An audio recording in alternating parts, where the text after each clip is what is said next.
फिर से स्वागत करता हूं अरुणाचल वेस्ट न्यूज़ में। जैसे कि आप देख रहे हैं, आज अरुणाचल वेस्ट न्यूज़ टीम सुबह से लेके अभी शाम का 4 बजने को है। आज आया है यहाँ 27 लिरमोबा कॉन्स्टिट्यूंसी के एक गांव में, देगी पोटम गांव में आया है, जहां में हो रहा है। आप देख रहा है आज बहुत ही बड़े तादाद में जो है आज यहाँ आने वाला इलेक्शन के लिए जो कैंडिडेट है श्री पर्सी जिलेन साहब के सपोर्ट में जो है पब्लिक इंटरेक्शन प्रोग्राम रखा गया है।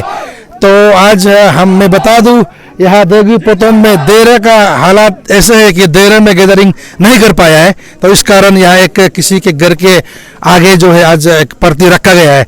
तो सबसे पहले सर आपको अरुणाचल वेस्ट न्यूज़ में स्वागत करता हूँ। शुक्रिया, थैंक यू। पहली बार आपको मेरा चैनल में मिल रहा है, तो थैंक यू आप समय निकालने के लिए। सर, आज का प्रोग्राम को छोड़ के दो लाइन में ये जानना चाहूँगा, आप अरुणाचल प्रदेश के एक गवर्नमेंट जॉब, एक first class job under secretary level से छोड़ के, एक लग्जरियस लाइफ को छोड़ के इस पॉलिटिक्स में आने का आपका कारण क्या है? दो लाइन में बता दीजिएगा। देखिए, सारा अरुणाचल जानते हैं लिरमोबा कॉन्स्टिट्यूंसी जो one of the prestigious constituency है।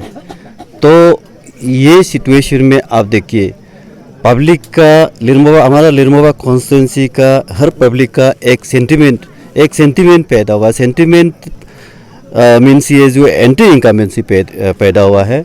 तो हमने देखा एरिया में, हमने खुद वेरीफाई किया, खुद जर्नी किया, तोड़ करके देखा, सचमुच में यहाँ में कुछ भी 2 टर्म्स में कुछ भी डेवलपमेंट नहीं हुआ, कुछ भी जो मेजर डेवलपमेंट नहीं हुआ। एक जो सेंट्रल स्पॉन्सर स्कीम जो एक भी दिखाई नहीं दिया, जो कि होना चाहिए था। तो इसलिए हमने अपना मन बना लिया है कि हमने मेरा जितना एक्सपीरियंस है सर्विस लाइफ में, जितना एक्सपीरियंस गेन किया है, तो उसको नॉलेज को हमने यूटिलाइज करेगा अपना कॉन्स्टिट्यूंसी में, तो हम कुछ करके दिखाएगा। ये सोच के हमने पब्लिक में आ गया। मगर उसके ऊपर में फिर हमारा पब्लिक का ये भी डिमांड है कि आप ही निकल जाओ, तो आप ही निकल के अपना नॉलेज को शेयर करो, अपना एक्सपीरियंस को यहाँ में इस्तेमाल करो करके, ये हमारा पब्लिक का डिमांड से मैं आया हुआ हूँ। ओके, तो सर आप समझ गया आप क्यों यहाँ अपना जॉब को छोड़ के जो पॉलिटिक्स में क्यों आया है, इसको आपने 2 लाइन में ब्रीफ में बता दिया, थैंक यू। तो सर, मैं जानना चाहूँगा, अगर आप इलेक्ट होके आने वाला साल में अगर आप एमएलए बनता है, तो सबसे पहले आप किन दो पॉइंट में आप काम करेगा, आपका प्रायोरिटी क्या रहेगा? देखिए, हमने पहले भी मेरा भाषण में कहा है कि गवर्नमेंट का फंड कमी नहीं है कहीं में भी, और स्पेशली जो अरुणाचल गवर्नमेंट में, स्पेशली जो पेमा खांडू गवर्नमेंट बा सेंटर में जो किरण रिजिजू बैठा हुआ है, तो उन्होंने पूरा सारा स्टेट को डेवलप करना चाहता है, डेवलपमेंट लाना चाहता है, न्यू चेंजेस लाना चाहता है। मगर ये यहाँ में हम देखा गया है कि हमारा कॉन्स्टिट्यूंसी को क्यों नेगलेक्ट रखा है। नेगलेक्ट जो गवर्नमेंट का पार्ट ऑफ द गवर्नमेंट में कोई गलत नहीं दिख रहा है। तो हमारा जो यहाँ का विधायक जो है, तो उन्होंने नेगलेक्ट करके रखा हुआ है। वो गवर्नमेंट ऑफ अरुणाचल प्रदेश का नॉलेज में नहीं रखा गया और गवर्नमेंट ऑफ इंडिया का नॉलेज में नहीं रखा गया। तो इसलिए मैंने ये देख लिया कि रोड कम्युनिकेशन सबसे इम्पोर्टेंट हो गया। अभी देखिए, हमने देगी पोतम आया, दारक से देगी पोतम आया, वो जो लिजुम रंजा सर का समय में जो कंस्ट्रक्शन है, अभी तो कुछ भी नील मेंटेनेंस। तो हमने जैसे तैसे स्कॉर्पियो भी जैसे तैसे चला के आया।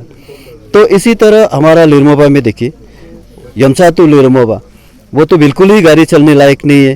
तो इस टाइप का अब जस्ट टेक एन एग्जाम्पल कि वो हमने लंबा ये रास्ता को एग्जाम्पल दिया, जो शॉर्टेस्ट रास्ता है, जो हाईवे खंबा से लेके जो करगा बस्ती 1 किलोमीटर भी नहीं है, उसका भी अभी तो हमने जो आज से 35-36 ईयर्स पहले दिखा था, खंबा में पूरा करता था, तो उस समय में जो रास्ता था वो रास्ता अभी तक वैसे ही है। तो बेसिकली जो मेरा ये है कि हमने रोड कम्युनिकेशन को पास प्रायोरिटी रखा।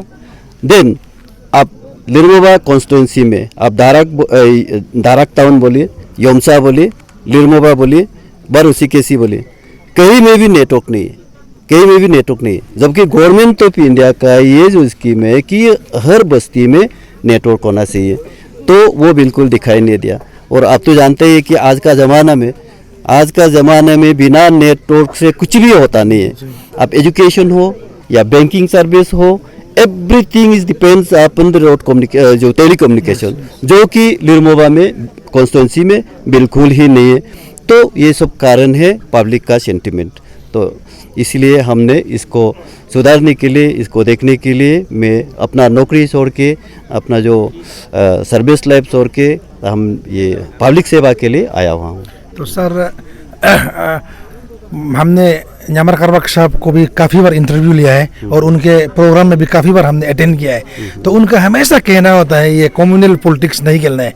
किसी को उंगली अभी तक नहीं उठाया है, किसी का नाम नहीं लिया है, लेकिन डायरेक्टली इनडायरेक्टली उनका ये कहना है कि जो कम्युनल पॉलिटिक्स खेलता है वो बहुत कमज़ोर लोग होता है, इसमें कम्युनल नहीं खेलना चाहिए। इसमें सर आपका क्या कहना है? देखिए, वो करवक साहब को पूछना चाहिए। तो कम्युनल लैंग्वेज कौन सबसे पहले यूज़ करते हैं? तो हमारे यहाँ में तो कोई हमको देखता नहीं कि कोई पॉलिटिक्स खेलता है। हम जारबोंग गमलिंग को एमएलए बनाया, लीजुमरोजा को एमएलए बनाया, वो सारा इलेक्शन में कोई कम्युनल का बात निकला ही नहीं है। अभी कम्युनल वोट कहाँ से आया?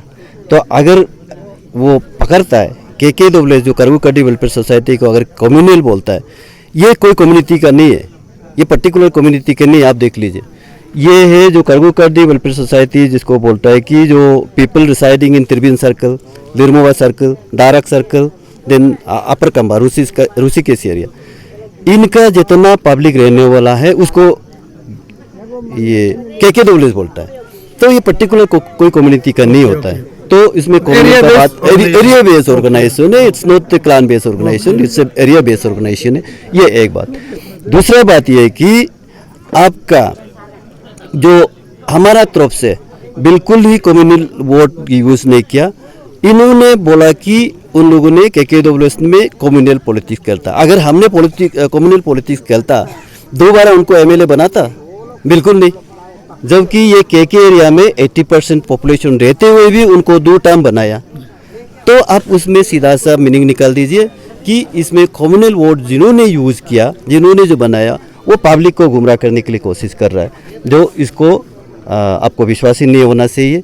अगर कम्युनल पॉलिटिक्स खेलता है तो अगर जिन्होंने कम्युनल वोट यूज़ करता है उन्होंने ही कम्युनल पॉलिटिक्स खेलता है, हम नहीं। तो अंत में सर इलेक्शन आने वाला है, हार्डली 7-8 मंथ्स बच गया है। तो आने वाला इलेक्शन के लिए खास करके नौजवान के लिए, यूथ के लिए आप क्या मैसेज देना चाहेगा? स्पेशली जो यूथ को मेरा तरफ से मैसेज है, आप लोग अपना एरिया का डेवलपमेंट के लिए देखिए। एरिया का डेवलपमेंट के लिए अगर देखने से आप लोग ये सब पॉलिटिक्स, स्टेट पॉलिटिक्स या स्टूडेंट पॉलिटिक्स, वो सबसे थोड़ा दूर रखिए। मगर ये जो एरिया का जो इंटरेस्ट, ओवरऑल पब्लिक इंटरेस्ट को आप लोग देखिए। अगर आप इलेक्शन का सामने आता है तो इसी में रिलेट करके अगर बात करते हैं तो इसको सही लीडर को सुनने के लिए आप लोग का भी तो योगदान होना चाहिए। आप लोग भी रोल प्ले कीजिए, लेकिन not in A communal line, अपना फेवरिज्म लाइन में नहीं। लेकिन जो सबसे इम्पोर्टेंट ये है कि अपना एजुकेशन में फोकस रखिए। जहाँ में जो अभी जो SSB, तो आपने सुना है SSB जो स्टाफ सिलेक्शन बोर्ड, तो हमारा जो पेमा कंदो सबसे लोकप्रिय ये जो है अपना लीडर है, यंग एंड एनर्जेटिक लीडर है। उनका जो पॉलिसी प्रोग्राम, उनका जो डिसीजन है, उसको कोई भी आप जितना भी बोलो, जितना भी तारीफ करो वो कम है।